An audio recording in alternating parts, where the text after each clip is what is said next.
आज आमे देखिबा विभिन्न विभाग कार्य अंचल को आमे किपरि तीन भागरे विभक्त करिचु बा तीन भागरे किपरि से माने बांटी हेइचंती। आसंतु सेई विषय जानिबा।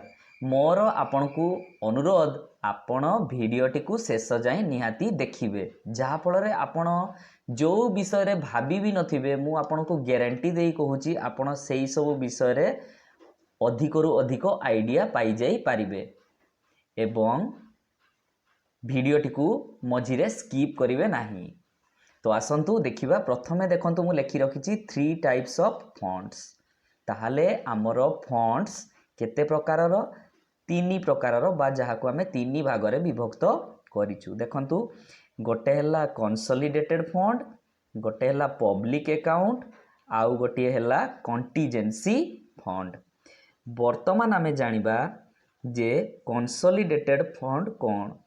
इंग्राजी रे कहिबाकू गले consolidated fund of India is that fund in which all the received of government of India are credited like tax receipts, loan taken, money acquired by issuing treasury bills। अर्थात कहवाकू गले आमे सरकार को जो टैक्स पे करू सरकार को पाखरे सेटा जमा हुए एवं जेपरी भाबी नियंतु रास्ता निर्माण कार्य हो किंबा सरकारंकर किछि उन्नतिमूलक कार्य हो एही कंसोलिडेटेड फंड रु टंका बाहर करा जाई ताहा विभिन्न कार्य रे लगा जाए एवं एही टंका को खर्च करिबा पई किए परमिशन देई थाए पार्लियामेंट परमिशन देई थाए। वर्तमान देखंतु पब्लिक अकाउंट मु लेखि रखिछि इंग्राजी रे देखंतु public account of India transactions are in the form of banking transactions as that money is under the supervision of government but is not owned by the government। अर्थात कहबाकू गले public account कहले जेपरी आपण मानि नियंतु आमे सहज बुद्धि रे कहबाकू गले सहज उपाय रे कहबा पई गले आमे जेउ सब टंका पोस्ट ऑफिस रे रखुचु किंबा एनपीएस भी आपण कहि पारंती न्यू पेंशन स्कीम जेउ सबु टंका आमे सरकार को पाखरे रखुचु सत किंतु सरकार चाहिए ताहाकू विनियोग करि परिबे नाही सेई टंकाटी हला आमर हेई पारे आमे 2 वर्ष 3 वर्ष किंबा आम चाकरी रो शेष पर्याय रे सेई टंकाटी सरकार पुणी थरे कोन करे आम टंकाटी आमको फेराई देई थाए जोटा कि पब्लिक अकाउंट रे सेव ही रही थाए। वर्तमान देखंतु contingency fund. Contingency fund it deals with an amount of money kept aside to be utilised as an emergency causing this fund is held by the finance secretary on behalf of the president। आपण भाबी नियंतु देश रे किछि संकटापन्न परिस्थिति आसिले किंबा विपदकालीन बा जरूरीकालीन परिस्थिति रे सरकार जेउ टंका को खर्च करंती सेई टंकाटी कंटीजेंसी फंड रु ही खर्च होई थाए। वर्तमान जानि पारले देखंतु आम इंडियन नेवी को 3 भागरे विभक्त करा जाइछि यथा ईस्टर्न कमांड, साउदर्न कमांड एवं वेस्टर्न कमांड। ईस्टर्न कमांड रो हेडक्वार्टर कोठी अछि विशाखापट्टनम रे अछि। साउदर्न कमांड रो हेडक्वार्टर कोठी अछि कोचिन रे अछि। वेस्टर्न कमांड रो हेडक्वार्टर कोठारे अछि मुंबई रे अछि। तमान देखंतु काउंसिल ऑफ मिनिस्टर्स।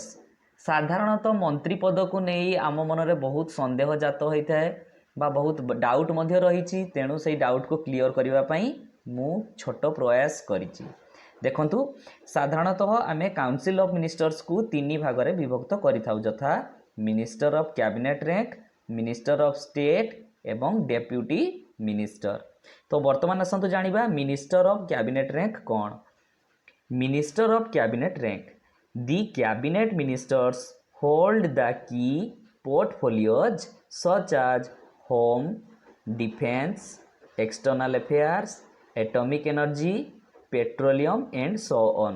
अर्थात ओडिया रे गले जो उच्चर पदवी गुड़िक रही यथा जेपरिकी होम मंत्री, defence, external affairs, atomic energy, petroleum मंत्री, तेणु से मानू कौन कह जाए कैबिनेट रैंक अर्थात कैबिनेट मिनिस्टर बोली कह जाए। बर्तमान आपण लिस्ट पदवी काढ़ी देखी नियंतु जे होम मिनिस्टर रे किए अछंती, डिफेन्स मिनिस्टर रे किए अछंती, ताले जानि परिबे से जो होम मिनिस्टर, डिफेन्स मिनिस्टर किंबा एक्सटर्नल अफेयर्स, एटॉमिक एनर्जी रे जो मिनिस्टर से माने केउ अंतर्भुक्त कैबिनेट रैंक अर्थात मिनिस्टर ऑफ कैबिनेट रैंक रो अंतर्भुक्त। बर्तमान जानतु मिनिस्टर ऑफ स्टेट कौन। मिनिस्टर ऑफ स्टेट हेले किए they can be of two types holding individual charge and not having individual charge.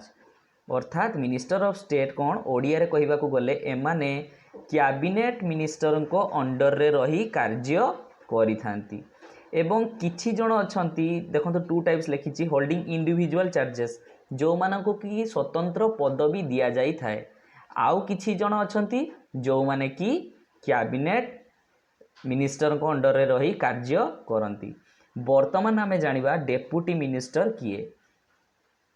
Deputy minister they work under cabinet ministers or ministers of state with independent charge. अर्थात कहबा पई गले deputy minister कौन करंती minister of state एवं cabinet rank बा cabinet ministers को under रे रही कार्य करंती।